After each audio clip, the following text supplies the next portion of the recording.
Good afternoon. I want to welcome you to the Superintendent's Webcast on COVID-19, March 27th, 2020. Thank you for joining us today.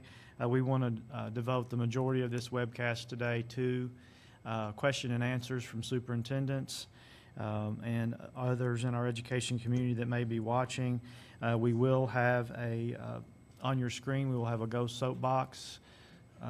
Right there it is. It's gosoapbox.com. The access code is KDECOVID for you to submit your questions. We also have some questions left over from last week that if we run out of the live questions, we will continue to answer those.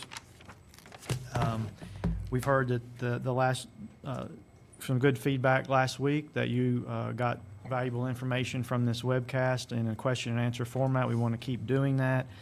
We are logging all these questions in a question and answer document on the KDE website.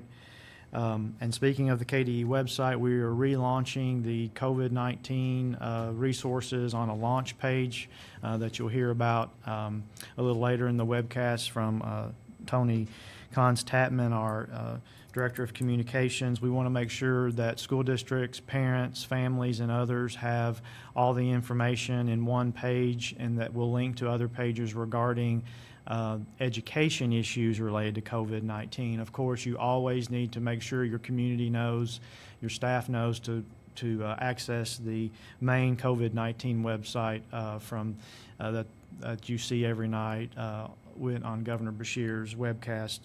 So make sure you're also accessing that for the latest information on COVID-19 from the medical and public health perspective.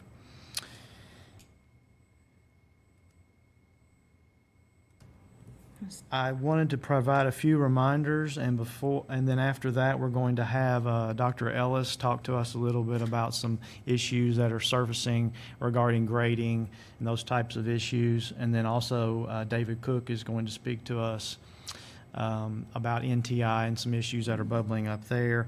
But I did want to provide some reminders. As you all know, the governor has asked all districts to close to in-person classes until April 20th. I want to thank all of you all and your boards for doing that. As I told a superintendent group this week, there are very few states where a governor could ask and recommend that all schools close, and they do so within 24 hours.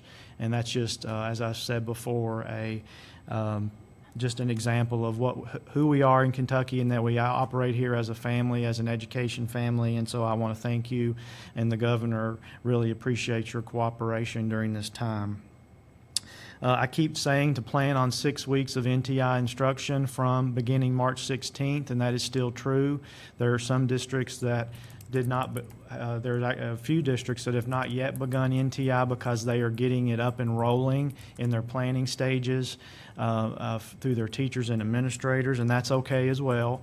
But just know that we need to be preparing for at least 6 weeks of NTI instruction starting March 16th.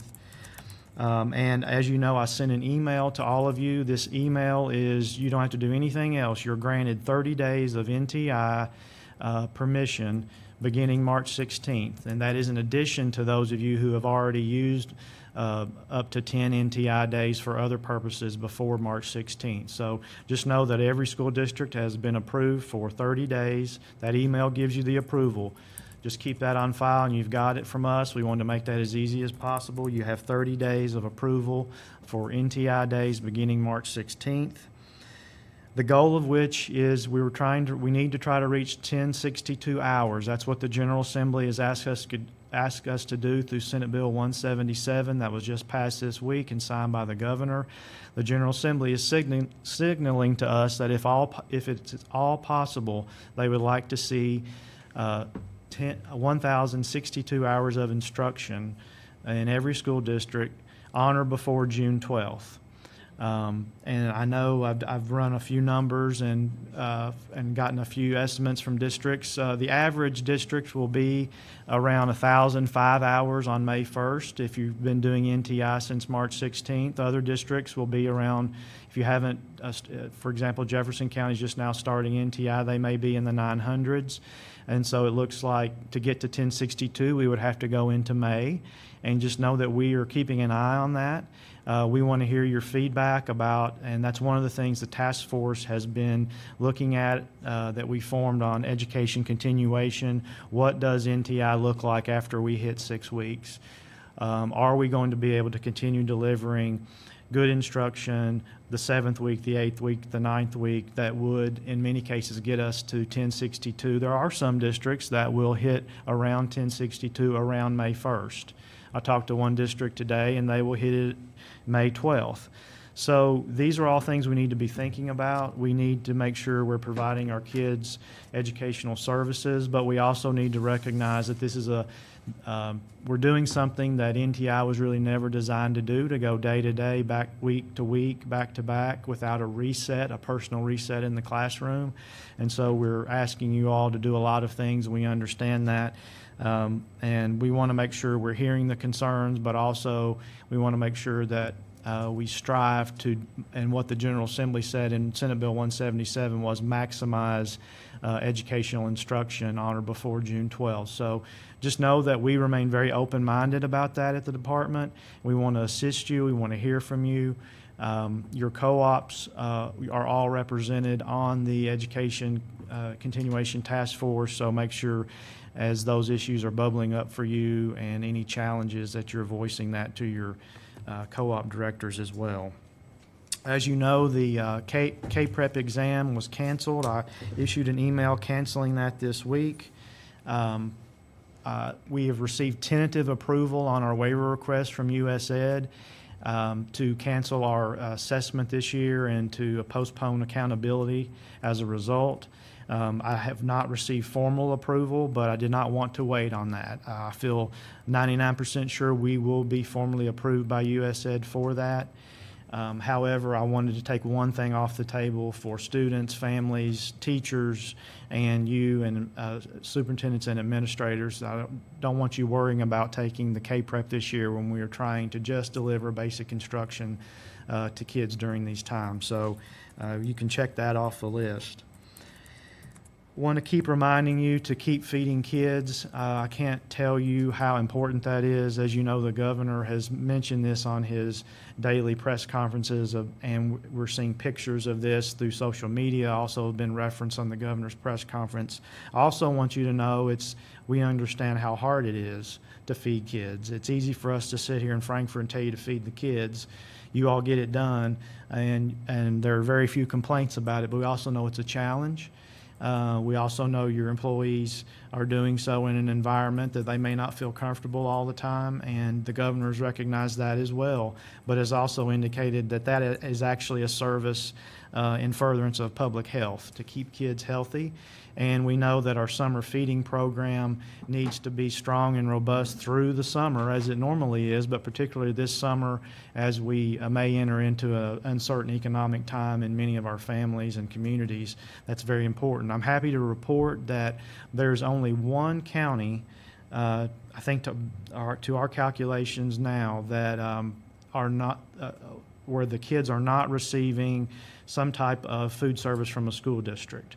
And that is incredible. That wasn't the case a few weeks ago. Many districts came on, or several districts came on to the summer feeding program when this crisis started. And if you're that one county, please call me. I won't name you, but we are more than willing to help you get started on summer feeding. It's so important, and particularly during this time. And we've just heard, and we see on social media the faces of the kids when they see the bus come up with food, and that is just needed in their community and gives them something to look forward to. So thank you all for what you're doing. I also had a video passed to me on a teacher parade that was disrupting the Lexington neighborhoods, and I think that's an amazing thing. As you all know, we have teachers going in their cars and going through neighborhoods where they know their kids live. And there's just a lot of creative things going on that you all are a part of and that you're allowing to happen, and I want to thank you for that. And then finally, I want to remind you of staying healthy at home. That is how we are doing it in Kentucky, and how Governor Beshear describes the need for us to stay socially distanced, provide social distancing, but the best place to be is at home. And I want to use that to encourage you that if you have individuals in your teachers or central office employees or others that can work from home, you should allow them to work from home. You're permitted to have folks if you need them to report into your building, but please always evaluate that on a day-to-day basis. And if you still have to have some staff come in, stagger those. Some of you have told me how you're doing that. For example, if you have a small central office in square footage, but you may have 10 or 15 employees, you're spreading them out. If you have to have some of them come in, or you're having them come in on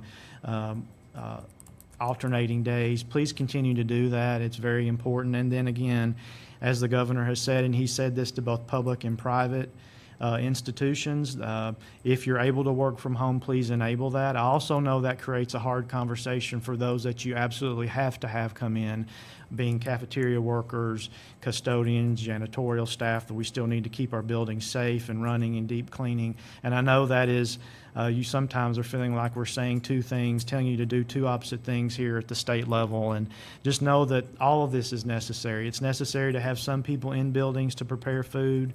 It's also necessary to have as many people at home as possible. So please work with us on that. And most of you all are really doing a good job of that. I know it's a little bit, if you've never had folks telecommute, and most districts have not, it's sometimes hard to get your head around it. And some of your boards, I know, are trying to adjust to it as well. But please keep working with it. I will say that we are moving the Department of Education to full-time telecommuting beginning Monday. As most of you know, we've had a long history with telecommuting here at the department. When Dr. Holliday was here, he started a limited telecommuting program, and we've continued that over the years to around 50% on probably the most used day of telecommuting until recently, and we've really recently ramped that up.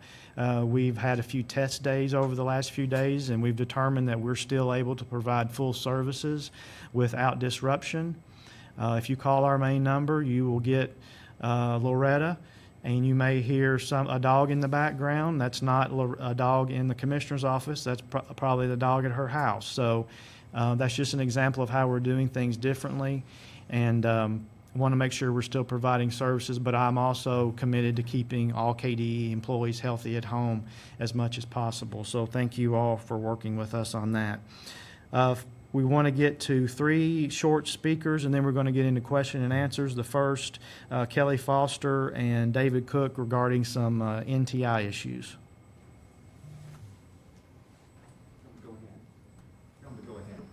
Good afternoon. This is Kelly. Can you all hear me okay?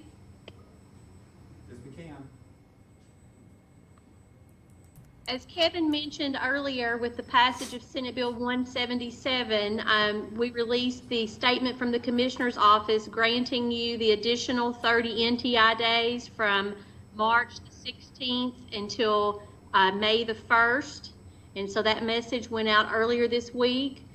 David Cook, one of the directors in my office, has been working very closely with you and your district point of contacts regarding NTI, offering guidance and updates. And so I've asked David to speak to you a little bit today about how everything has been going this week. And then of course we want to take your feedback and questions. So at this time, I'll turn it over to David. Thank you, Kelly. Good afternoon, everyone. I first want to say how much I appreciate all the hard work all of you and your staffs have done during this process. It's been difficult, I know, on many levels, but I think we're getting into a rhythm on guidance and new information that we're giving out to you all. We have sent out 3 different guidance documents on 3 different days in a row with a lot of information, but that information has helped streamline and ease some of the questions that many people have. I'm getting ready to push the button on a 4th. As soon as I'm done talking to you all, that has not quite as much new information, but still is some stuff that folks have been asking a lot about. Most of the questions have been to date were about participation and documentation, and I think we've answered all of those. We're still reminding everybody of their obligation. That's even though we did an emergency waiver and emergency application for this process for COVID-19. Your applications are still obviously legally binding documents at this point for this period of time. And while we did waive some of the parts of the administrative regulation, we didn't waive all of them. And you all, in reviewing your applications do address both paper and digital information or opportunities for students to complete assignments. Because it does say, those applications do say that, it's actually not possible for you to require somebody to do digital work or to check in digitally if you have in fact in your application said you would provide another option. So there needs to be a phone option, some way for a student to call in, or some other mechanism beyond what they might normally do with their digital platforms. There's some additional SharePoint information in this next guidance that we're sending out in just a few minutes. I would remind you all that we did ask every superintendent to submit to us names for points of contact. Those districts who were already in TI districts, we already had those, of course, but we ask each of the new emergency districts to submit points of contact. And we have created our our distribution lists from those. We really don't need any additional people asking for access to SharePoint. The only thing you guys are populating in SharePoint is an Excel spreadsheet document that doesn't require a great deal of information. So it looks like a little bit like sometimes principals are asking for access as if they might have to put some information in themselves. But there really is only a district level student participation rate, a district level teacher participation rate, and that spreadsheet that we talked about. So it's probably better that one or two people have access to that and not quite a few more people. At this point, I think, like I said, we're, as Kelly said, we're chugging along as hard as it is. We are chugging along right now, and I think people are starting to get at least acclimated to some of the things we've shared with them about the information that we need from you all. If I'll take any questions if you have any.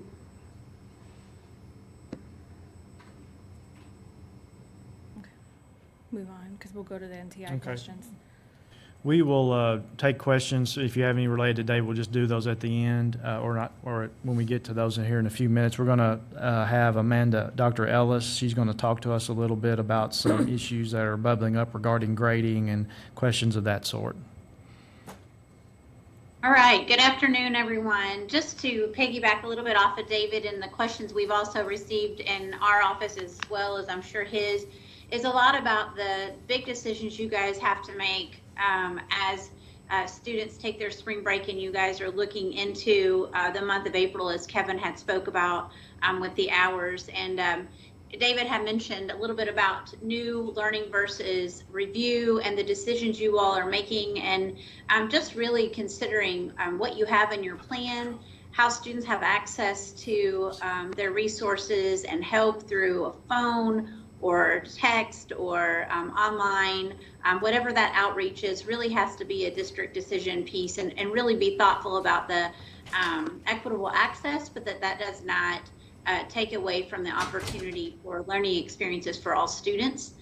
So it's really important that you guys think through those options. I know those are big decisions and another set of uncharted waters that you're going to have to navigate through to really figure out the capacities and how you've succeeded so far, really thinking about what's working well. How do you know? What do you need to address specifically in your process that may increase either the participation or the effectiveness of your process? Is something to consider and access, and really thinking about how you're communicating with the families and the parents who are delivering this instruction or assisting you in the delivery of this. I know so many of you have a variety of ways, or a great hybrid of how you're integrating packets versus online, and how you're finding balance with that, and how I have heard so many great examples of how communities are even offering Wi-Fi access in their parking lots. That would be a safe way to offer that access. to really think through your longer term. Part of that also comes into grading and what is fair and what does KDE decide, what a local, and we do not have the authority to determine whether to tell you to do pass, fail, or grades. I know some districts are considering doing a hybrid of elementary, middle, doing pass, fail this 9 weeks. High school is the big concern because of KEYS money. I will tell you, I reached out to Kia, and actually my point of contact literally called as this webcast was starting. So I'm supposed to have a phone call with her tomorrow or this afternoon as soon as this webcast is over to really talk about anything that Kia is thinking about in terms of KEYS money and what their authority is. That is completely really in their field of expertise, and I plan to really talk through some possible options so I can take that forward for discussion with the task force to come out with hopefully some viable options. We know that the learning setting for every kid right now is so different, and we don't want to punish students or overlook their work or their access or give favor to one over another. I know there's a lot of moral decisions on what's best for students, but we also don't want to harm them either of taking away scholarship dollars. And I've received several emails about that, about the fear of pass-fail for high school students really could impact the amount of money they are eligible for each year with KEYS. So stay tuned. I do have a call today with Kia, and we'll be in touch. But please know that there are great resources out there. You guys have some incredible, great minds, and hopefully you're networking with your other districts near and far. I know the co-ops are working tirelessly to get you access electronically to each other to really think through some possible solutions in this uncharted water. It's an opportunity for innovation we've never thought of before, but we certainly want it to ultimately benefit the students in this time. So if you have any questions, please shoot them through to Go Soapbox. We'll be happy to address those, and we'll be in touch with more information. Thank you, Kevin. Thank you, Dr. Ellis. And then we're going to now go to Tony Constapman, and she's going to give us a little bit of an update on the launch, the web page I mentioned, the new launch page for the COVID-19 issues, and then we will start our question and answer period. All right. Well, the first thing I wanted to mention as we talk about NTI is to remember to use the hashtag. So there is a slide up there that we've created, both a Twitter account from the communications department and a Facebook account. And you'll see them up there right now. It's the hashtag MyNTIKY. And then we've also created the accounts up there. So as you can see, the latest tweet that we tweeted is actually, I don't know if Dr. Constant is on the line here, but congratulations. He was just named the new superintendent last night. Went from interim to superintendent. But there he was delivering some NTI packets. And it's a great way to share the work that you all are doing across the state. And that's exactly what we're looking to these accounts to do. So that was the first thing I wanted to show you, if you wanted to move to the next slide. I also wanted to give a shout out to some of the other ones. These are some examples. I know a lot of the questions that we're getting that are coming in are what are some things that we can do? You know, we have a lot of employees that are sitting at home and we're not really sure, you know, what can we do while we're social distancing? Well, these are some really great examples. There's been some wave parades. There's been a lot of interaction through Twitter, as you can see there on the right, you know, just looking at different ways on how to interact with each other.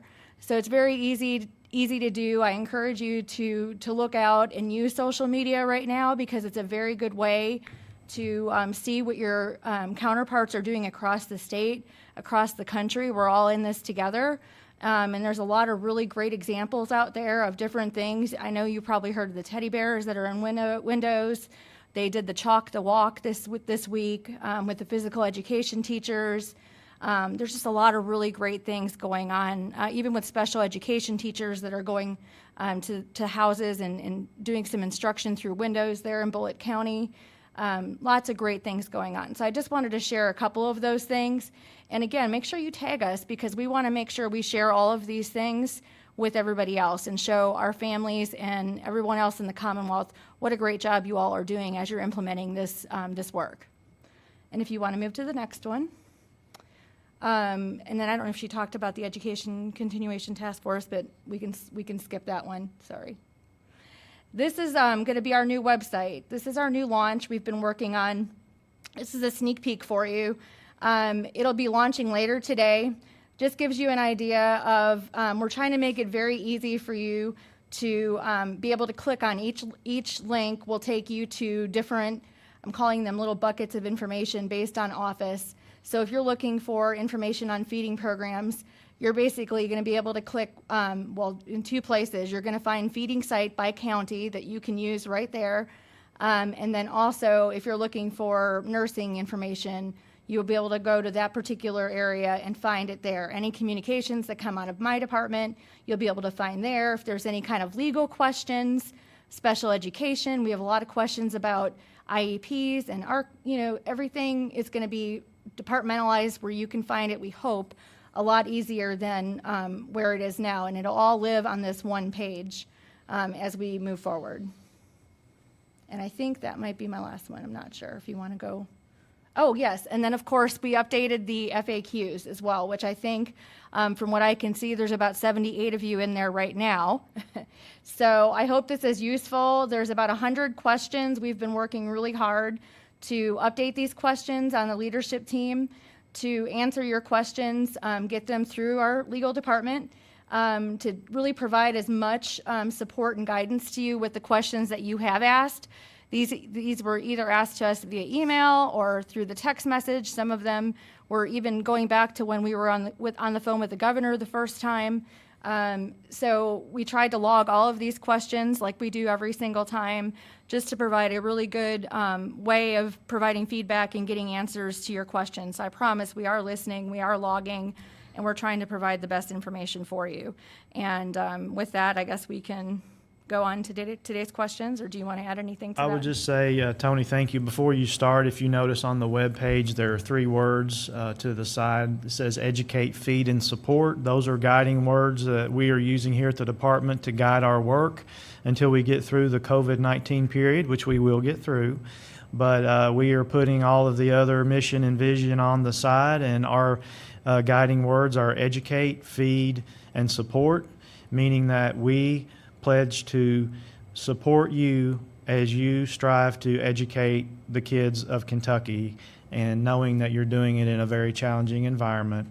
We strive to support you as you are feeding all kids around the state, and hopefully we'll be all kids here pretty soon. We're almost there. And 3, support you, meaning that we are going to flow funds to you as you expect, and then you are going to try to keep employees as whole as possible, and we're going to work with you on how to do that, meaning making sure we have creative opportunities and you are aware of those across the state to maybe provide some PD to a classified person, a paraprofessional that could possibly count as a contract day, as an example of how to continue to make employees whole. And then we're going to work with you at the end of the year to make sure that we can close all this out due to this using Senate Bill 177. We have some tools there to help get you employees across the finish line. And then also the governor has pledged that, as obviously the General Assembly could not think of everything before they adjourned, they put a lot of great things in Senate Bill 177. There will be other things that we need from them to help you after they go home on the April 15th, and the governor has pledged that he will do what he can and everything in his power through executive order to provide assistance.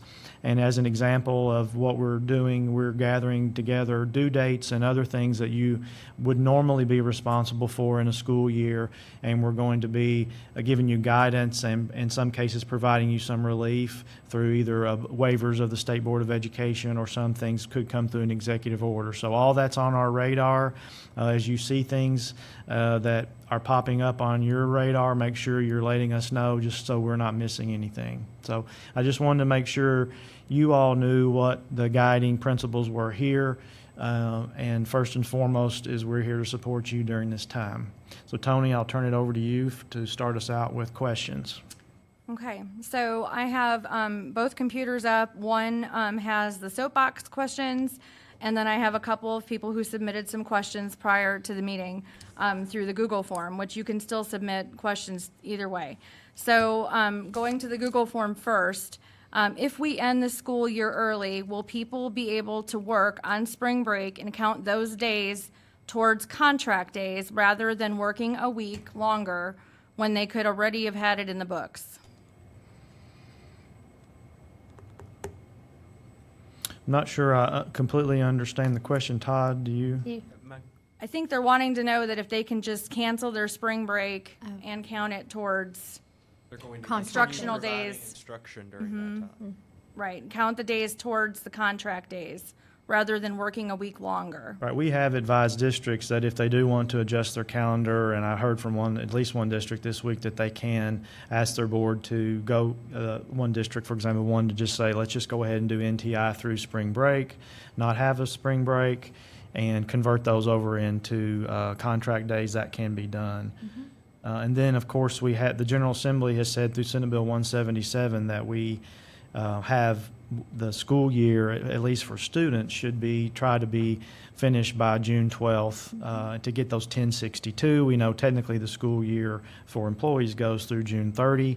So there will be a time period there where we're trying to get folks caught up as far as employee contracts and things, and it may come into play using virtual PD and those types of things. So, and I just got a text from a superintendent saying, you know, I'm hearing a lot and in his district, he believes that May 1st is just kind of if you get in 6 weeks of a NTI by May 1st, you know, everybody's going to be exhausted. And just know we're looking at that. Right now, we want everybody to focus on getting in 6 weeks of NTI. We understand that things could change. We understand that the situation with the virus obviously can change from day to day, and whether or not it spreads throughout the state could impact your ability to deliver, even though you're delivering services through non-traditional ways. So just know that we're looking at all those things, but we want to make sure we're looking forward and we're still planning on doing instruction. And if we have to adjust things midstream, we will.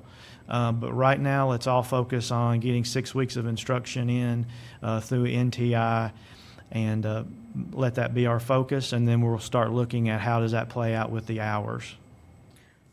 All right, well, that was one of the top questions on the soapbox and it kind of relates to that. May NTI days be counted as 420 minutes, which is 7 hours of instruction, as districts move towards the 1,062 instructional hour requirement?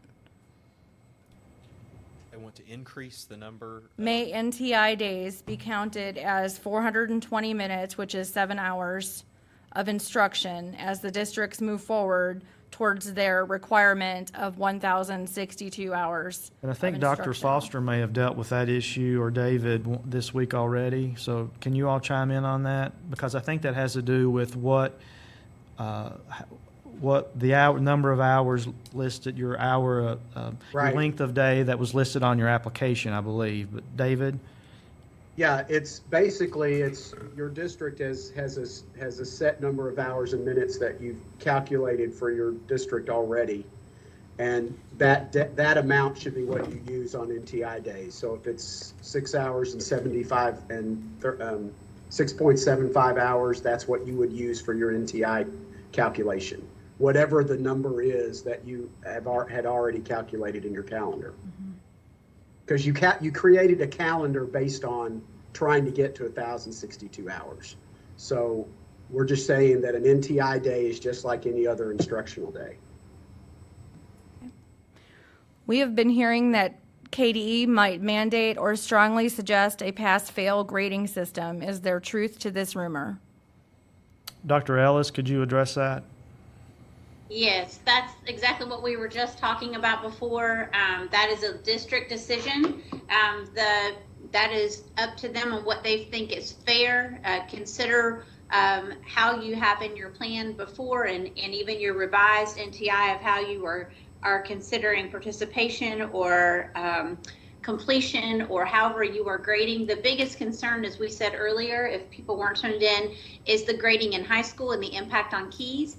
And as I shared earlier, I do have a phone call today with Kia to really talk through keys and impact to see if there's anything that would be different to that. If so, I will report that early next week as soon as I have that conversation. But it is not really for us to decide. It really is local, and depending on how you are administering your work and what your plan is, and considering all environments in which students are learning from. So that's really a local decision.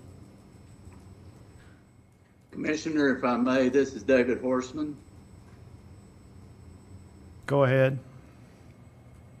We were in a meeting today with CPE and some of the representatives from colleges, and sorry, I didn't turn that on.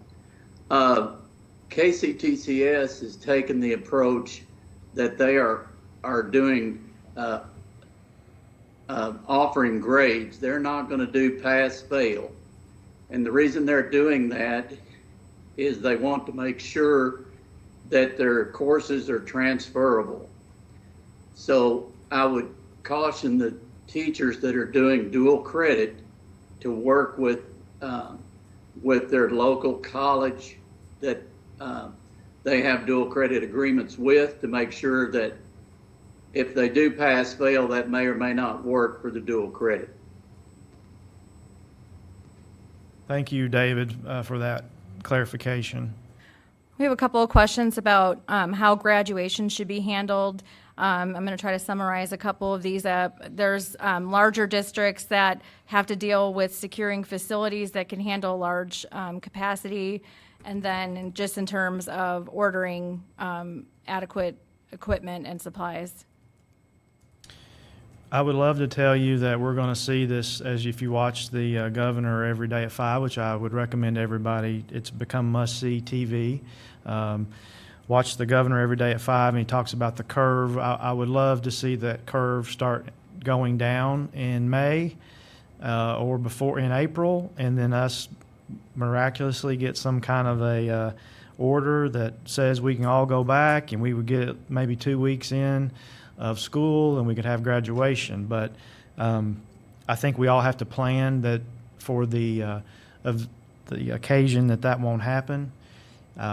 So it's hard to answer that question, because I assume there is a possibility that could happen, or maybe into the last part of May or early June, that things could ease up and we could start having events again. And I know that you don't want to. You want to know now so you can either get out of contracts that you already have or start dealing with that. And just to be frank, we don't really have the answer to that. One of the things that we talked about with the Commissioner Student Council was that very issue.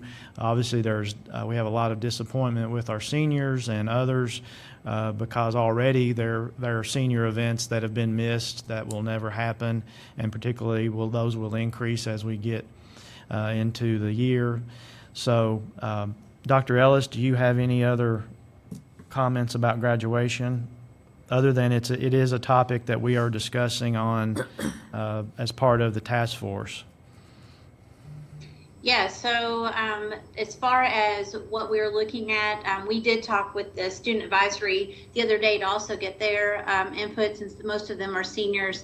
But what we're looking at, and we'll get feedback from the task force on Monday and put recommendations out, is to really look at the minimum requirements is what we're going to propose, and for local boards to consider waiving the additional requirements. As you all probably are aware, especially after all this graduation talk in the past 2 or 3 years, it feels like the minimum requirements are 22 credits, especially for the seniors right now.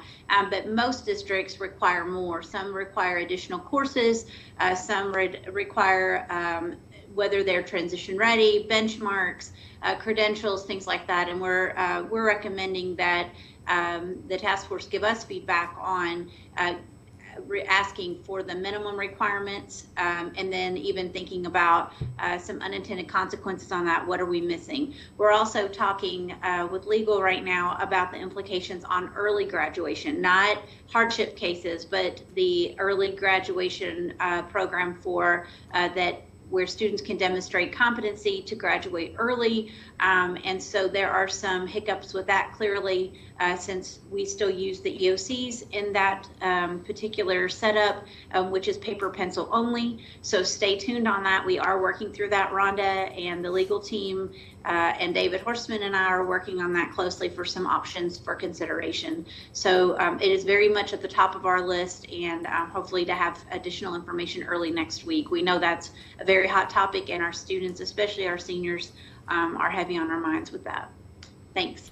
And in just getting back to the specific contract issue, that's a big, graduation's a big issue, but the specific contract issue, if any of you have contracts with other venues, I would encourage you to talk to your board attorney to see if it might be appropriate right now to go ahead and have a conversation with that facility. As an example, when KHSAA had to postpone indefinitely the the boys and girls Sweet 16, the Lexington Center and Rupp Arena, they were great.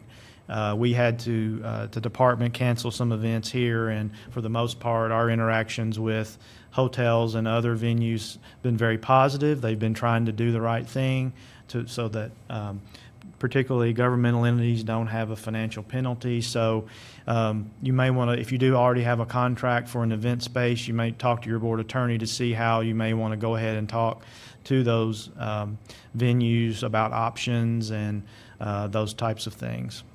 I will say, I will put a challenge out there, and I think every state will be grappling with this. If we don't get back into school, it'd be great if some type of technology vendor or somebody would provide some kind of platform to look at virtual graduations or that some type of an event like that if we are not allowed to have an event as late as January or as late as June. We understand district use of property forms, insurance, board approval, et cetera, but is there additional guidance on allowing drive-in church at our school facilities from either the governor or the department? I'm going to let Todd answer this. I will say there are, I think, two issues that have to be answered. One is there's a potential church-state issue that you always have to be mindful of. And then there's also the issue of the public health issue. Even if you're gathering students in cars or gathering community members in cars, whether or not that does increase the likelihood of being together, that would go against what public health and the governor are recommending. And I think Todd may have dealt with this a little bit already. Slightly. To address the church and state issues, as governmental entities, school districts cannot, advance or favor one religion over another. So while it's absolutely not barred that a church or that a school permit a church to do something like that, of course, all of the devil's always in the details and how you go about doing it. So how a school district would go about choosing the church that it allows to have services on Easter and how it goes about turning other churches down could get very interesting and open the school district to liability. Before a school district ever did that, I would recommend that you consult with your board attorney to determine how you're going to do that, what type of process you're going to have involved, if it is something you want to take on at all.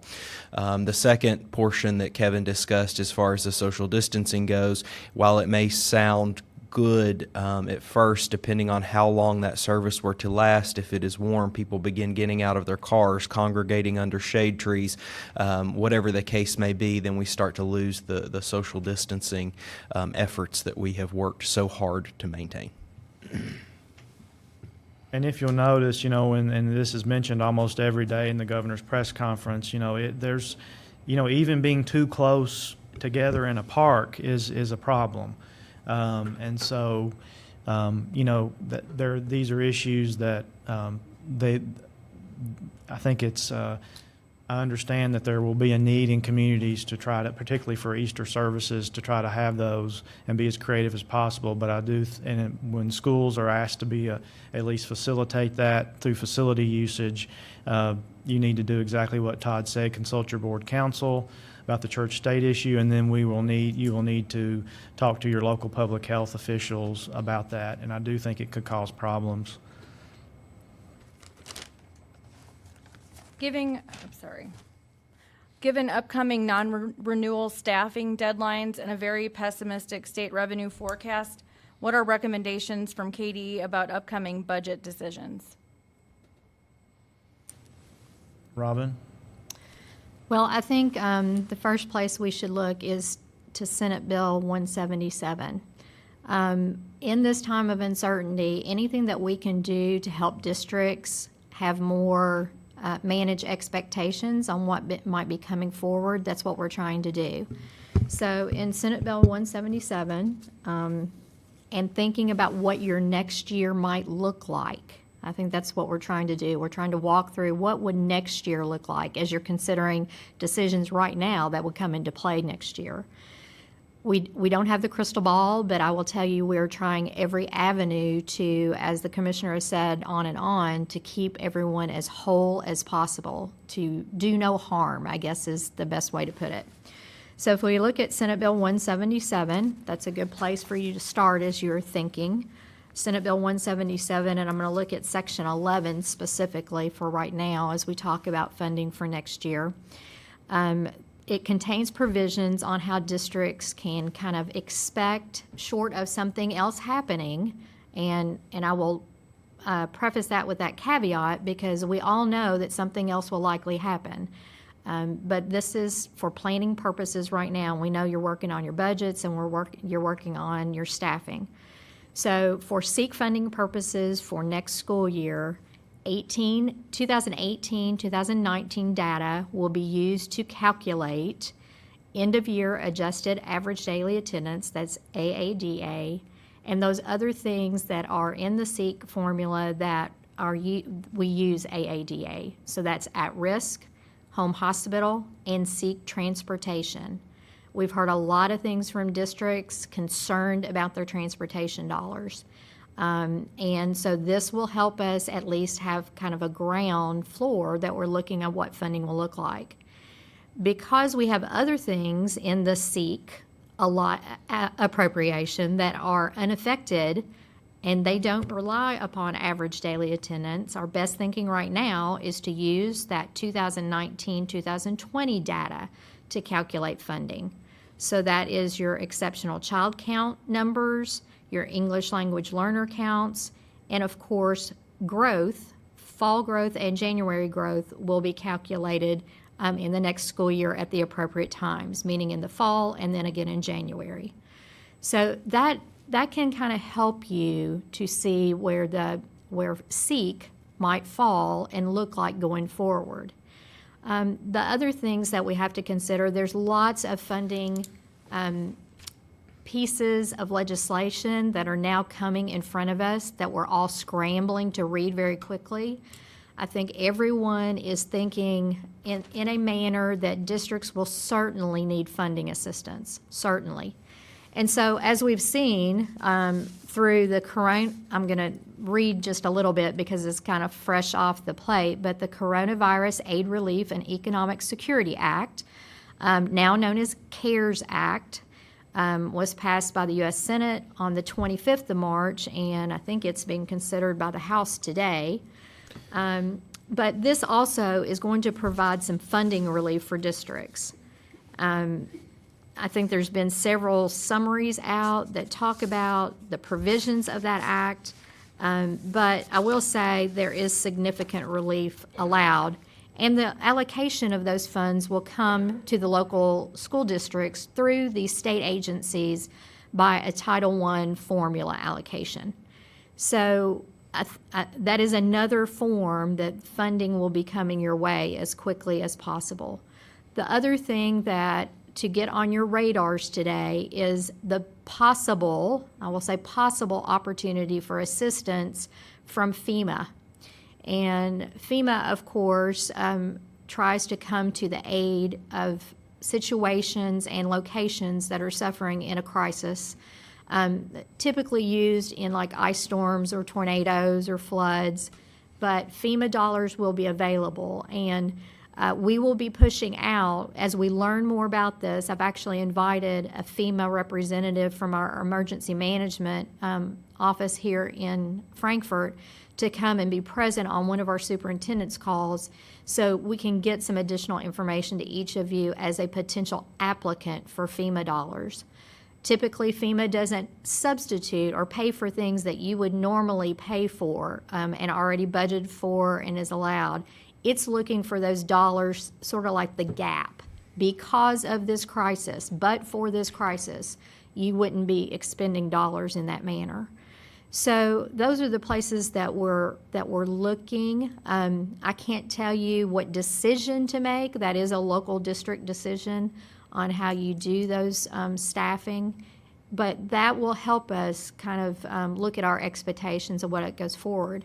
I will also say that as we identify gaps in funding, we will continue to advocate both at the state and federal level through programs or through appropriations to either get waivers or additional fundings on behalf of local school districts.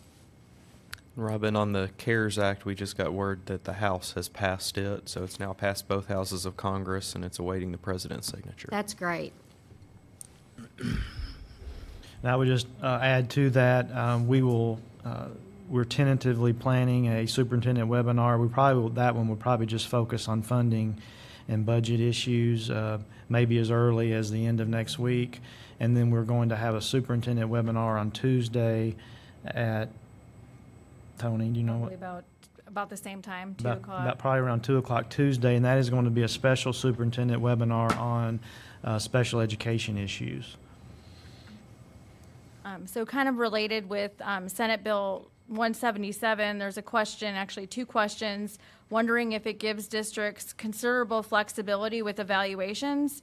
So, for example, if a teacher only received 1 formative observation and the plan requires 2, can the summative be based on the available evidence? Senate Bill 177 provided the flexibility to school districts to amend their certified evaluation plan.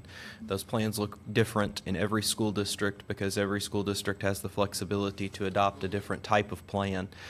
So the school districts now have the ability to amend that plan as a result of COVID-19. They need to look individually to their CEPs and make amendments as necessary. With this virus ramping up, should we consider feeding once or twice per week and just providing enough meals for the entire week? I think that involves, while we've been granted a lot of flexibility under USDA, I still think there are many rules that we have to follow, so I will defer to Robin on that question. So right now, districts can go to fewer days and do those meals accordingly. I think we even have had one district asking to deliver all meals in one trip, and that is permissible provided you comply with all the other parts of the program that have not been waived as yet. I do encourage districts to think, because this will be going on for a while, about anything that helps you sustain a model. As we roll along and as more people are affected by the virus, you may have fewer people that are available. And so coming up with a very sustainable plan is really important. I will say, as you deliver, if you go to a fewer days, right now, at least as it is, and we're trying to get further guidance on this, is you still have to provide unitized meals, meaning by portion. So my example is, you can't send a big box of Cheerios and say, let this last for 5 days. You still have to do unitized portions of your meals.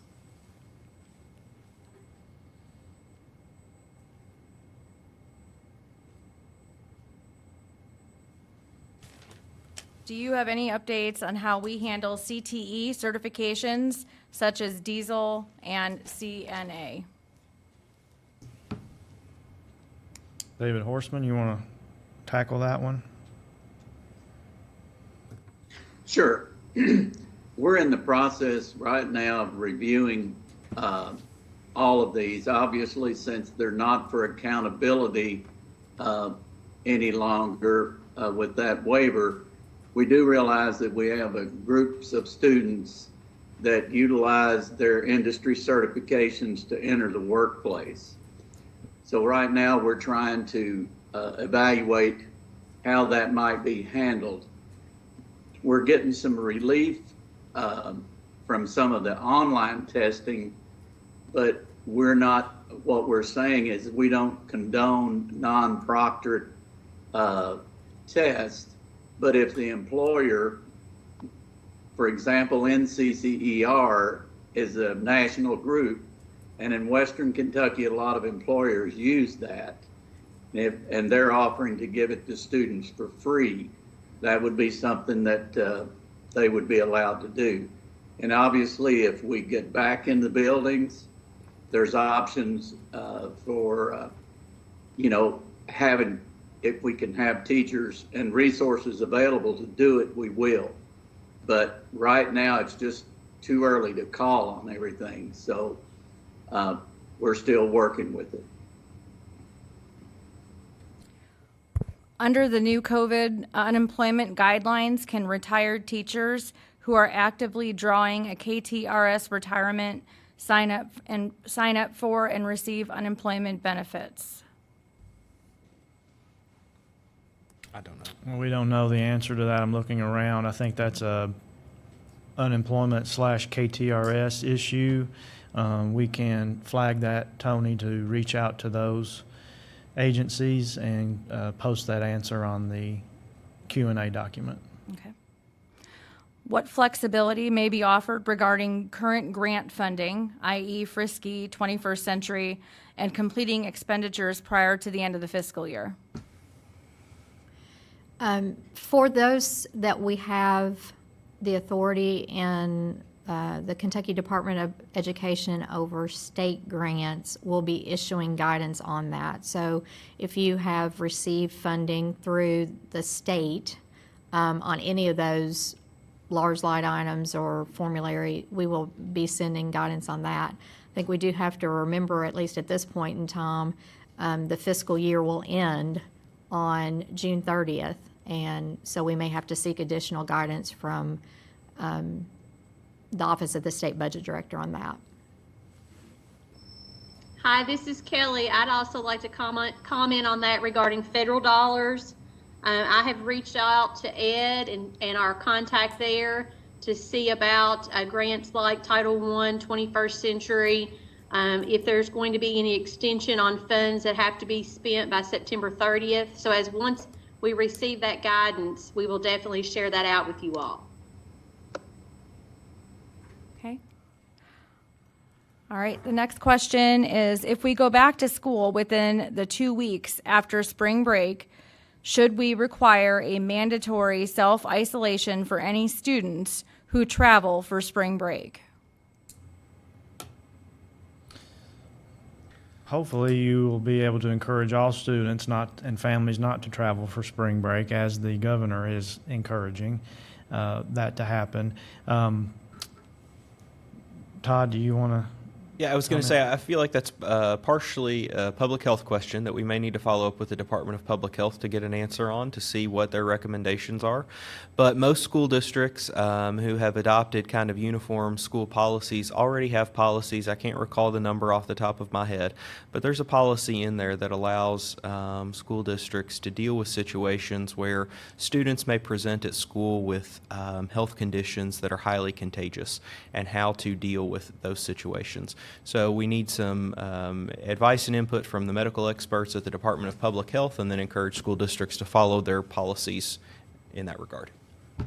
And that'll be a nice problem to have, meaning that we would be back in school, I think, based on the question. That was about a student, correct?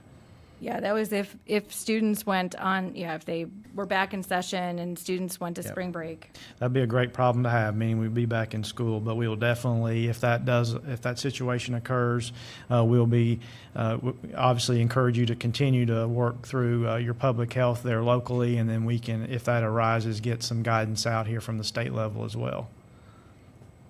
Our districts that just started NTI due to COVID-19, do they have 30 days in addition to the first 10 that they just completed? David and Kelly, correct me if I'm wrong, but they have 30 days, correct, or do they have 40? They have 40 because, Kevin, you basically gave them the 30 was under this emergency. So unless they had used their 10, I guess that would be the case. But they get to keep the 10 they already, whatever they had left, plus the 30 that you've given them. So the moral to the Does that story make is you're sense? gonna, thank you, David. The moral of the story is you're gonna have as many NTI days as you need.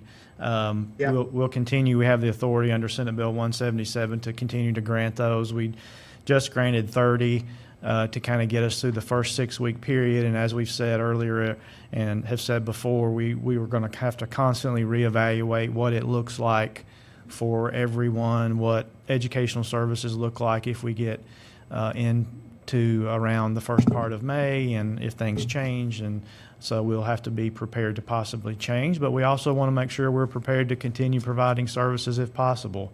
Definitely want to try to hit the 1,062, but we also know that this is something that it changes and evolves every day. Our local health experts have advised nurses not to come in and take temperatures of those working with food service. Has KDE received guidance from state health officials on this being a best practice? We actually had a nurses and health coordinators call earlier this week, and we talked about the taking of temperatures. I'll circle back with the guidance that was provided. I can't remember right off the top of my head if that came directly from public health and sometimes local health departments are not completely in sync with their advice. So let me follow up with that and make sure that we're getting it from the Frankfort local public health. If we are delivering food to students and our district is not listed on the COVID feed part of the KDE website, how do we get it listed? I believe they just want to be listed in the site, so I'd contact. You can contact either Lauren Moore or Tim Cooper in the Division of School and Community Nutrition, and they'll make sure you get added. And your food service directors should know how to get a hold of them, or we can, if you can go out onto our website on the webpage for School and Community Nutrition, their information is posted. And I hope that is a district that where we were not having service. So if that's the case, you don't need to say, but we'll keep our fingers crossed. If it's not, I'll be reaching out to that district. So I think we're. I think this is another stop that they just want to make sure that it's listed on. Oh, So. just another site, an additional Another site. site, yeah. We still have that one district. So, do we have any guidance on early graduate testing? And I think this question was addressed in the FAQ, but we can go ahead and maybe talk about it here. Early graduate testing, EG testing.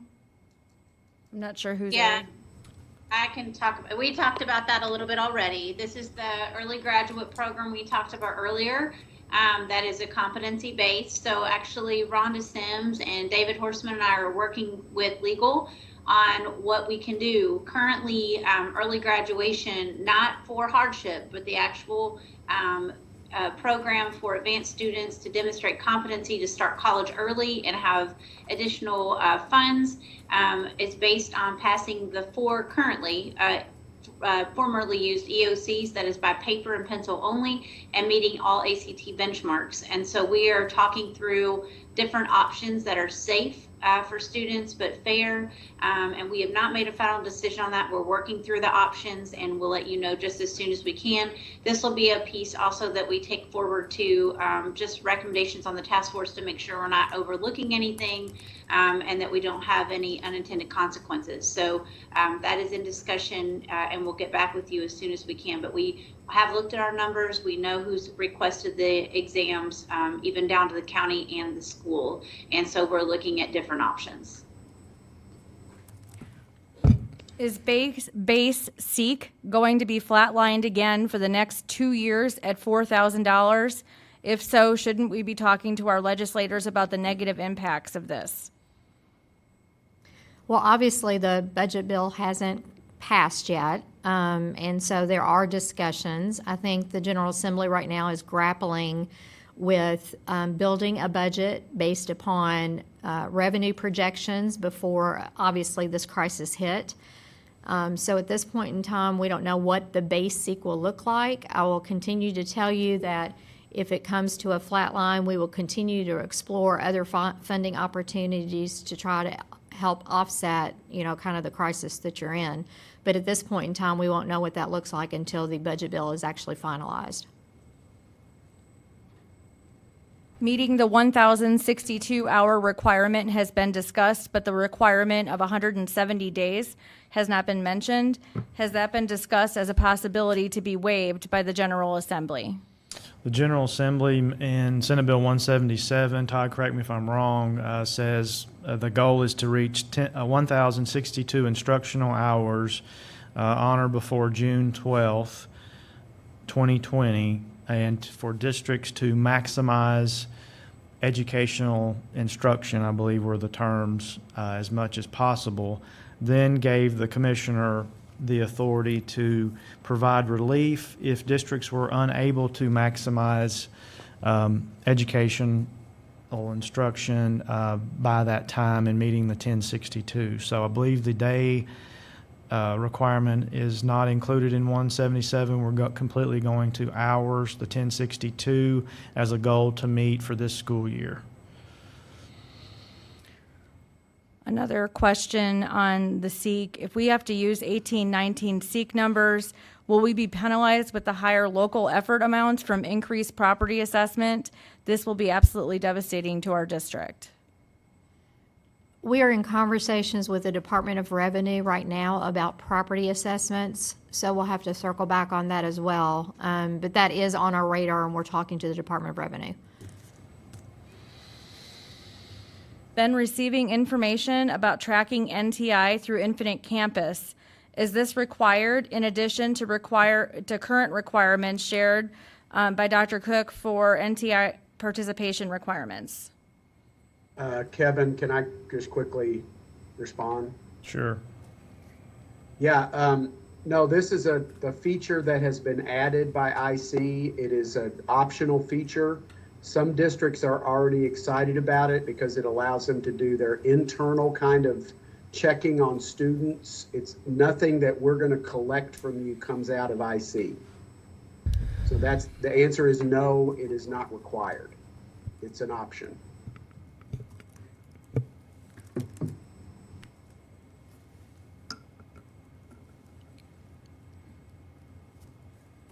Is there anything that can be done from a state level in regards to student trips that have been canceled, costing families as much as $1,000 if they can't use a voucher? At this time, no. However, we're still evaluating the relief that we're getting from the federal government. There was some. I'm not saying that would in any way be covered, but I'm just saying that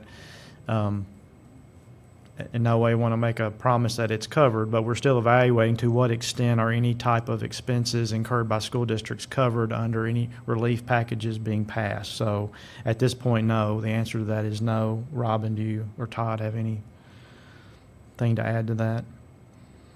No. Will there be a waiver to Perkins grant funds extending the date for expenditure past June 30th of this year? David? I'll answer that the same as Kelly Foster did for her title programs. Right now, we're waiting to hear back from the feds on what decisions they've made. They told us last week in a meeting, US Ed that I deal with, that person said it would be 2 weeks before they answered us.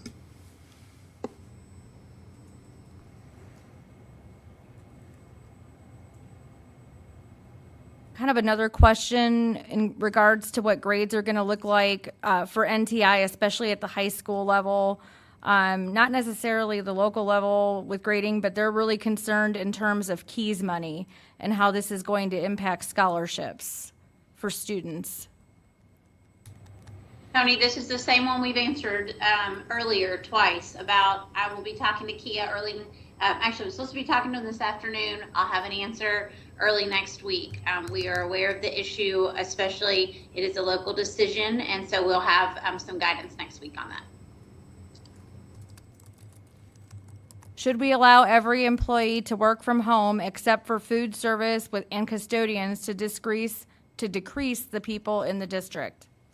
Yes, you're asking my opinion. This is not a directive, but it is a strong opinion, and the governor has also indicated, and he's led on this, that if it is possible for your employees to work remotely, and he is saying this to government as well as the private sector, then you should allow them to work remotely.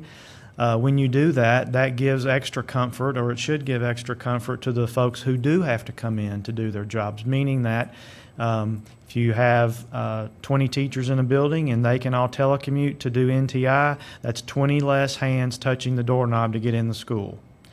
And so you're decreasing your building load, you're decreasing the risk of contact, and therefore if you have 5 food service workers there and 2 janitorial staff, that makes the environment better for them. What is the protocol for staff if another staff member is waiting to be tested? Do other staff members have to isolate while one waits for a test and the results? That is generally guidance that's being given, and it has happened a little in some districts already, being given by your local health departments to assist you on that, because they are best equipped to guide you. They know the situation there locally, know the person most likely that's being tested or quarantined, and they can advise you as to how you should handle other employees. A good example of that, there was a letter issued, I believe it was yesterday, by Owensboro Independent about this very issue or similar issue, and the district communicated with their local health department. They produced a wonderful letter to the community about an employee that had tested, and gave some reassurance and guidance to families. So I think if we haven't already, and if we get the permission of the district to post that, that would be very helpful for districts to use as an example if that happens in their district. So Tony, if you can make a note of that. Will do. Next question is just in regards to the distancing with bus stops and food delivery. Should they, in terms of delivering the food, and are they allowed to continue to have the bus stops with the food delivery? They can still have the bus stops, but everything that you do, no matter whether you're delivering food, delivering instruction, delivering NTI packets, cleaning your building, no matter what you're talking about, you should be practicing social distancing. So everything you do should be around social distancing. Logistically, in some cases, that's a little more challenging, but everything that you can do to keep conducting yourself under that manner makes everyone safer. A couple of districts have noted that the 30 additional NTI days for them ends on May 1st. They would need an additional 8 more days to reach the 1,062 hours. What would they do if they cannot bring the kids back to school? Let's just say that happens, and you hit your 30 days on May 1st, but you said, well, you need 8 more days? They would need 8 more days. 8 more days. And let's just say the situation with the virus is about like it is now. It's just kind of remained static, but we're still under all the recommendations and the healthy at home advice. Then we would most likely we will grant you the additional days to get to 1062.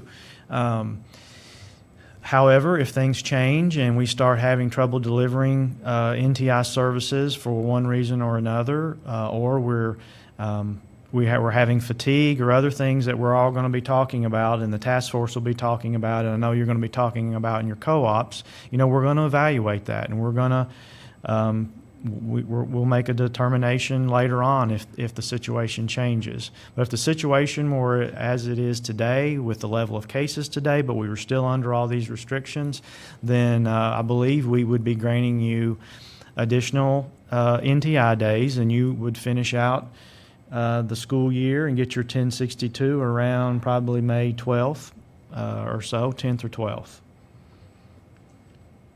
How will dual credit be affected to the schools closed due to the schools being closed? Dual credit. And I think I'll defer to Dr. Ellis on that, or David. It'd be David Yeah, on. Okay, today, as I said, CPE was meeting with some of the colleges, and I think we had other people from our office there as well. There's a lot of issues around it that they're grappling with, and they had another meeting with universities. The guidance we're giving now is on dual credit. Be working with the institution directly to see where they're asking you, what they're asking you to do. The one thing we caution, as I said earlier, is about pass fail. KCTCS are, as a system, are going to be assigning grades as best they can. And there may be some with labs that there may be, as in the past, if it's an incomplete or partially incomplete, they're looking at a lot of different options for them to be able to get their lab work done. But the main thing is to be focused with the institution you're dealing with, especially on assigning those grades, because there's no guarantee that a pass-fail might be accepted at the institution you are working with, but it may not transfer. Okay. This is going to be a special education question, so I think if Greta's on the line, how will special education related services be provided to avoid violating student IEPs? As we've said previously in discussions around specially designed instruction, it's going to be the same type of situation with related services. It's about trying to provide equity and ensuring that students have the most appropriate and comparable services that they can receive currently. The advice that I would give to districts would be to document all of the services, have really good data systems with ongoing progress monitoring, so that when we get on the other side of this, the ARC teams can convene and determine if students have made reasonable progress in light of this situation, or if they've missed services and compensatory education is required. I'm going to go through some of these other ones.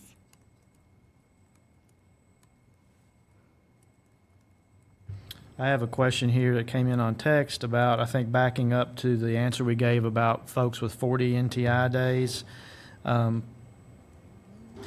Whether you have 40 or whether you have 30, right, the expectation is that everybody be putting in, beginning March 16th, starting to put in 6 weeks of, or 30 days of NTI instruction.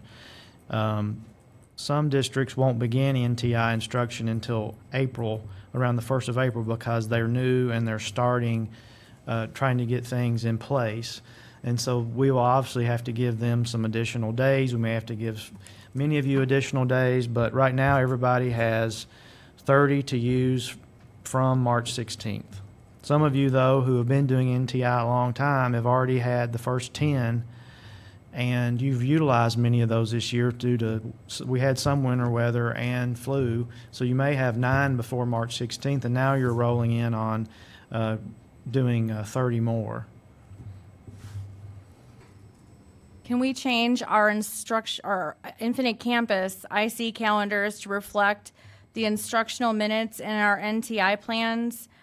Our schools are doing more time each day than our normal schedule due to not having recess.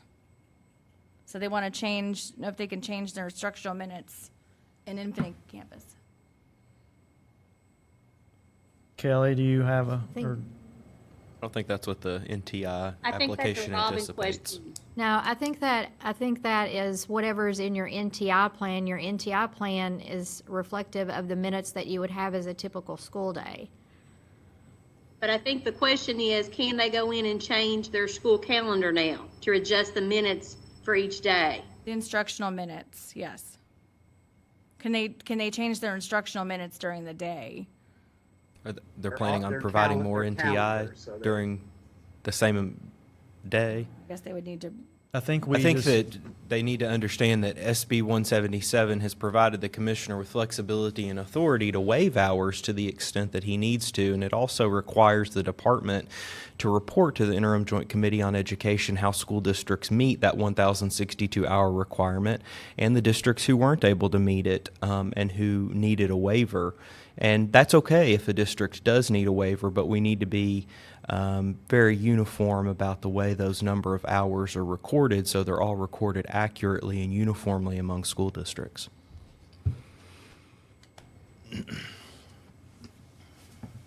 I think a lot of these other questions are similar to ones that we've already had, so unless we. while you're looking, I will say none of you mentioned the emergency FMLA leave, and I'm glad you didn't because we don't really have a lot of answers for you right now on that. And I'm not trying to gin up a question here, but I just saw an email, KSBA, John Fogel, they have been researching that issue, and I think an email went out to board council about the federal FMLA issue and how it may or may not apply to school district employees. So just know that they are working, and we want to thank KSBA for working on that and other issues as well. There's a more of a comment here, and I think you can reflect a little bit more about the preparation of NTI work. Just a suggestion, if they can give as much advance notice as possible on having teachers produce days 21 through 30 in NTI, that would be great, because it takes a while to design, copy paper packets, and get it out to students.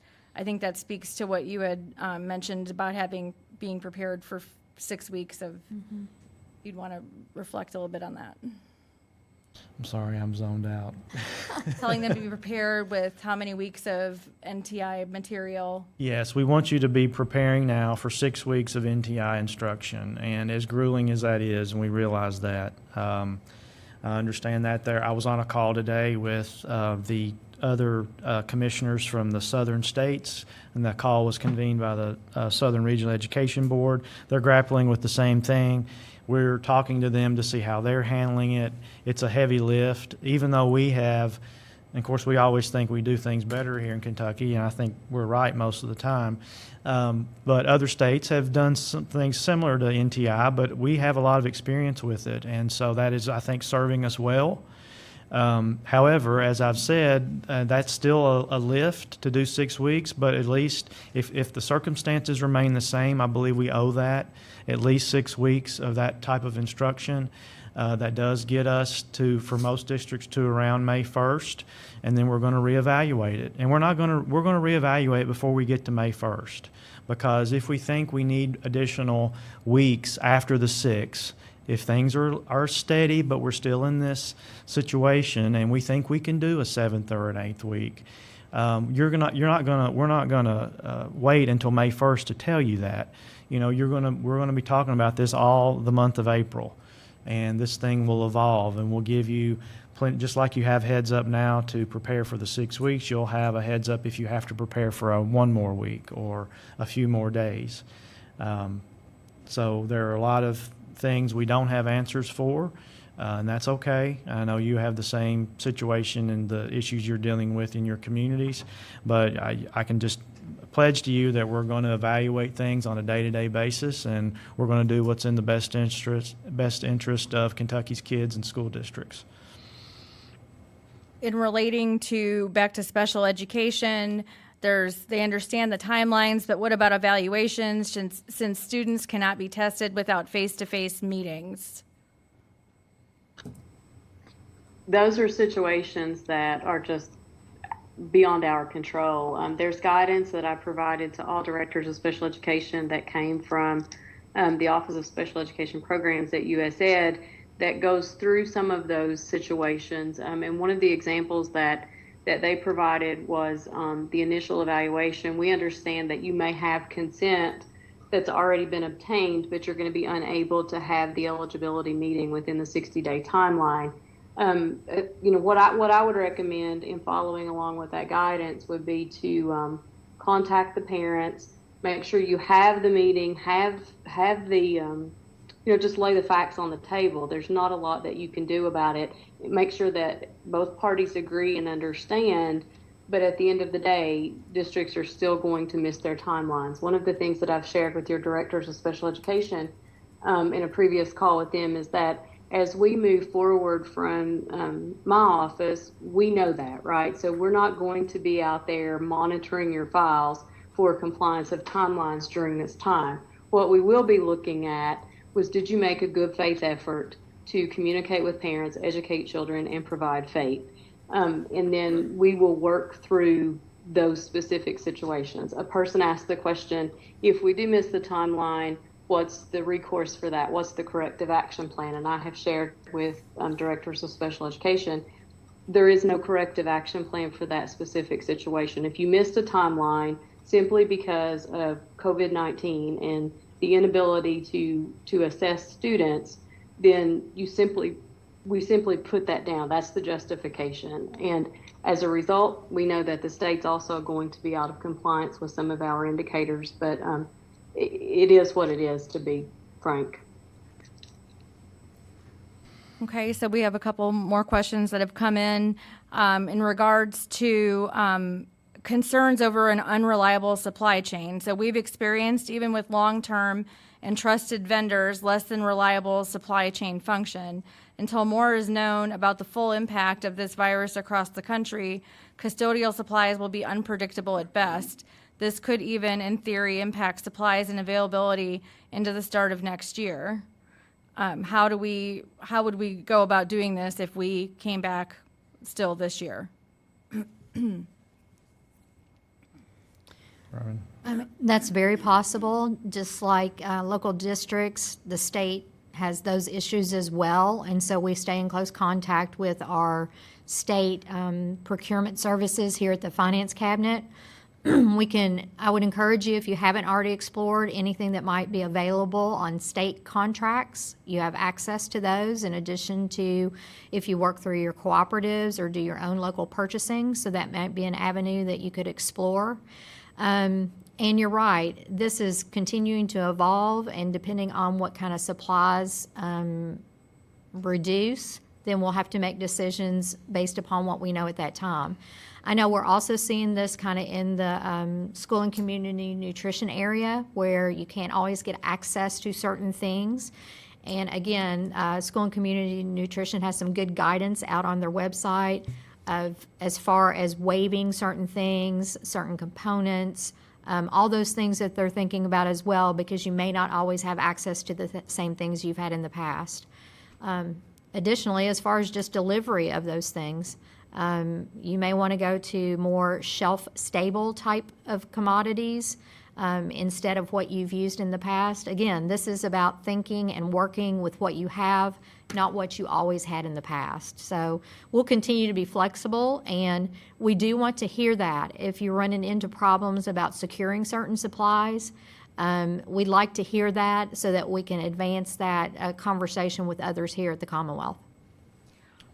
As a follow-up to that is trying to obtain additional PPE if larger scale disinfecting of buildings needs to occur.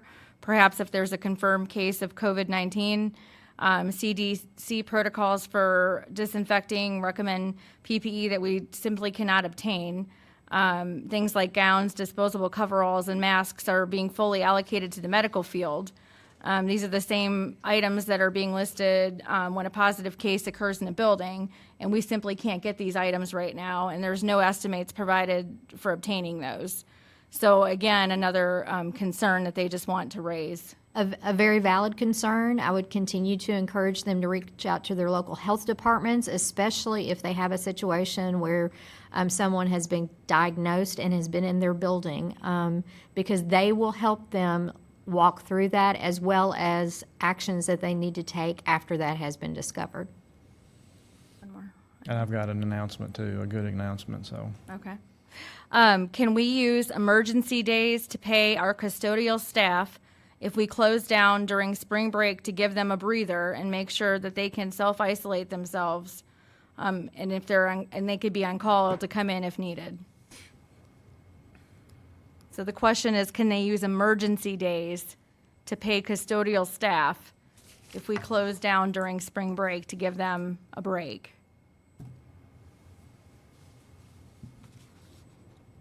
a break. Yes, so Just that a- they, yes. We can look into that question. SB 177 provided some additional emergency days granted to school district employees. I think all school districts have policies on how those days are to be utilized, so they need to take a look at their school district policies for the use of emergency days. But I'm happy to take a look at that question and provide some additional guidance on the use of emergency days. I think the KSBA, Kentucky School Boards Association, also issued some guidance to school districts on this topic on how they can use those additional emergency days if their board approves it. SB 177 did not require that to be the case, but provided it in a permissible manner for the local board to approve granting additional emergency days. Yeah, that's in Section 4 of Senate Bill 177. You might want to take a look at that along with your local board attorney.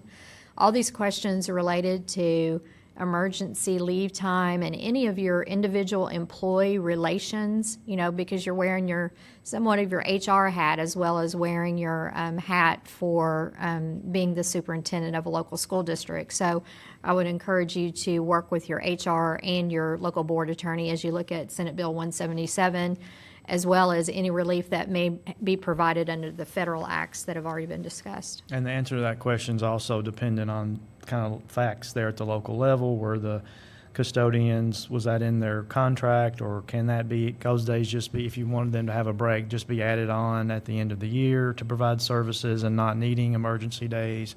All that could factor into that. I just want to make sure everybody understands, while we have the ability to add emergency days, which we will need to get some employees most likely where we need them to be, we want to make sure, and I know you all are doing this already because I hear how the creative ways you're doing it. We want to act in good faith to try to have every employee provide services one way or another between now to get through their contracts and June 30th. And as an example, KEA is offering an electronic platform for paraprofessionals to have PD that, if approved by their supervisor, could, if approved by your district, provide them a day of PD that would count as a contract day, for an example. So, and I know there's a lot of platforms like that out there. And I also know there's only so much PD we can do to count for days, but all kinds of options like that we're looking at, and I know you're looking at, and we want to make sure we're communicating that from co-op to co-op and district to district, and that's one of the reasons for having the website. The good news that I have is that I've been informed that we have had every child in Kentucky has been covered by every child in Kentucky is covered by some type of food service. So while the area we were concerned about was not in summer feeding, they have in fact been partnering with other organizations and are providing food, and my guess is they're doing some of that at their own expense, which is very admirable. So we are serving all kids in Kentucky based on the information that we have. So I want to thank you all for that. That's a huge effort, whether you're doing summer feeding, whether you're working with other organizations. If you continue to have questions about that, or those of you that aren't on summer feeding but want to know more about it, if you're doing more local solutions, feel free to contact Lauren Moore here at the department. And when I looked yesterday, I think we're over 2,000 feeding site locations in the state. So that's just really remarkable to show how many sites that we have across the Commonwealth. And again, on our site, you can log in and see on the county where every site is that's been approved. There's also been just a clarification. Some people are referring to the May 1st. Everybody refers to May 1st. They just want to make sure that it is true that as of today, school has just been recommended to be off through the 20th, correct? That is correct. I probably shouldn't have been using the May 1st deadline, the date, other than it's Derby Eve. I was born on Derby Eve, so it's a big date for me.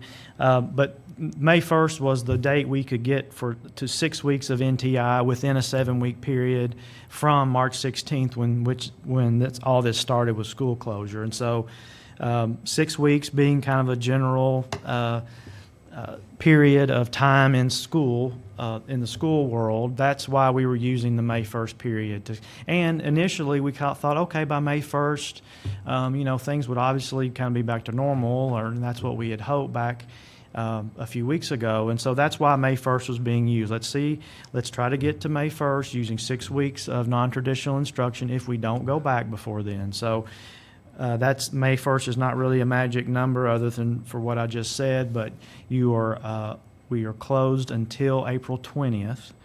And then we continue to have conversations with the governor, and he's obviously being advised by our experts in the Kentucky Department of Public Health. And he understands the need to plan, and so if there is an extension beyond April 20th, you can be sure that he will let us know in time. So. Okay. I just want to go back to a question that we had received just a little bit earlier in regards to, because I can't tell where the question came in from, but if whoever asked the question about the local health experts advising nurses not to come in and take temperatures of those working with food service, if you can just shoot me an email on that. You all have my contact information. We are going to work on getting some guidance for you from the state health department on that. I just don't have a way to follow up with you. So if you can send me an email, it's Tony, Toni.Tatman, Tatman, @education.ky.gov, and we will work to get you a response for that. Going back to additional questions, let me see. Many districts utilize the elderly population as bus drivers and monitors. This will be the most at risk for COVID-19, and many may not be able to return in 6 weeks. This is going to present another problem for districts to be able to provide services. We realize that. Our folks here are on, if not daily, several times a week, are in contact with the U.S. Department of Agriculture, for example, the regional office. One of the questions that I asked them to ask USDA is we need USDA to be thinking ahead to what happens if the folks that traditionally prepare food in our cafeterias are unable for whatever reason to continue doing that. Is there flexibility within the regulations if you're in summer feeding to have community volunteers to come in, for example? And so we're looking at all of those types of scenarios. We understand there could be a problem in the future with personnel and having the right numbers to get there.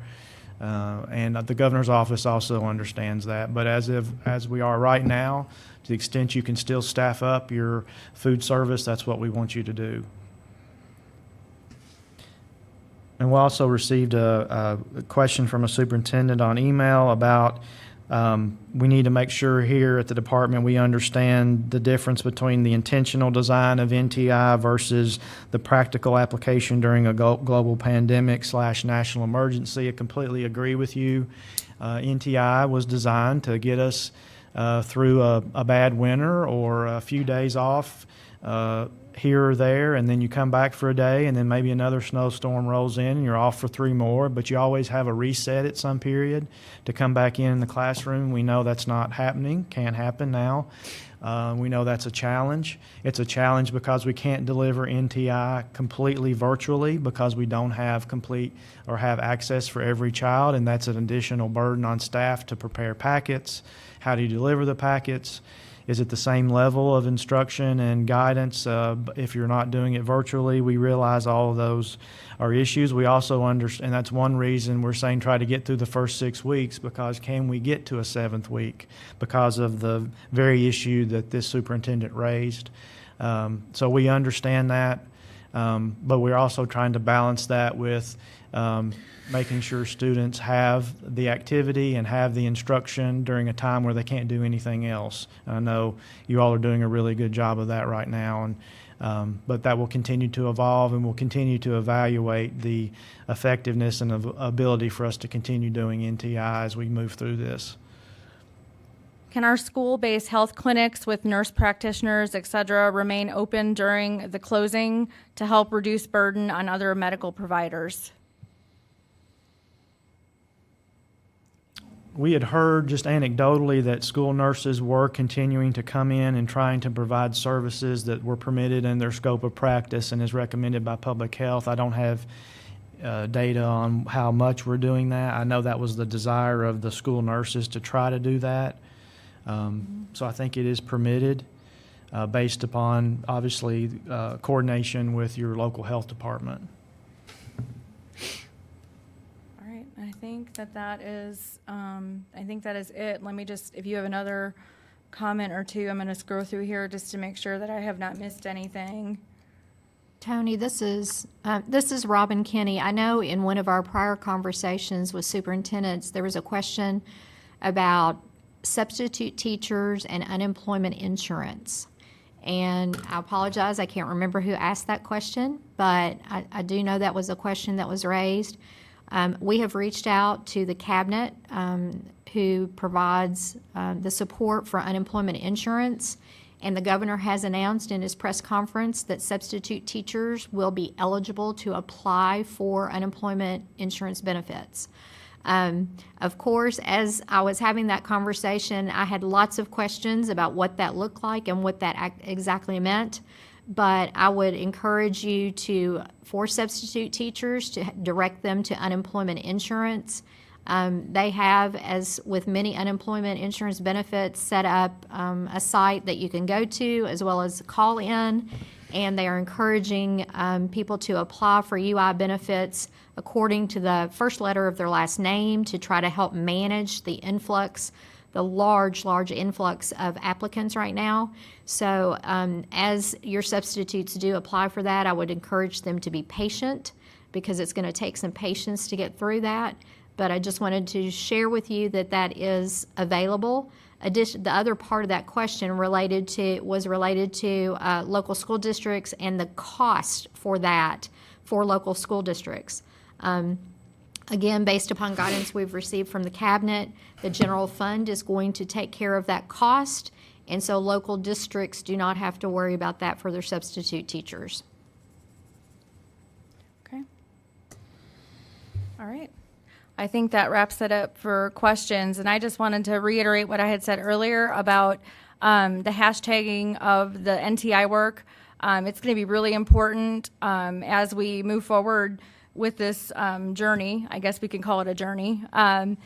To really reach out and share with everyone and each other the different ideas and the creativity that we have seen so far, just as we're going into week 2 for many of our districts.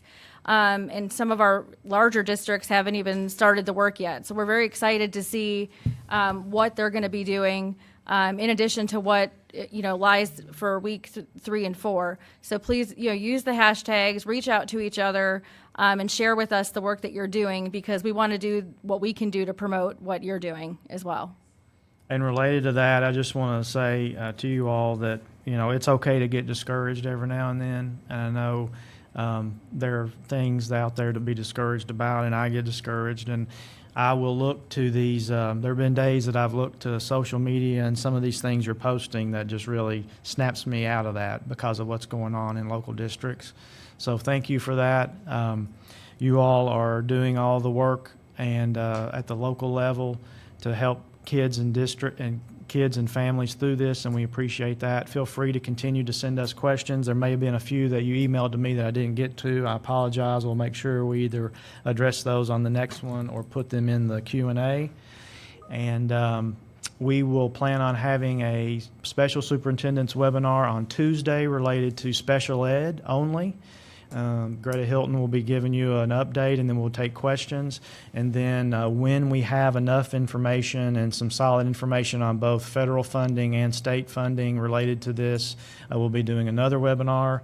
You can count on at least one webinar from us every week through this. So thank you again for all you're doing, and feel free to reach out to us with your continued questions and concerns. Thank you.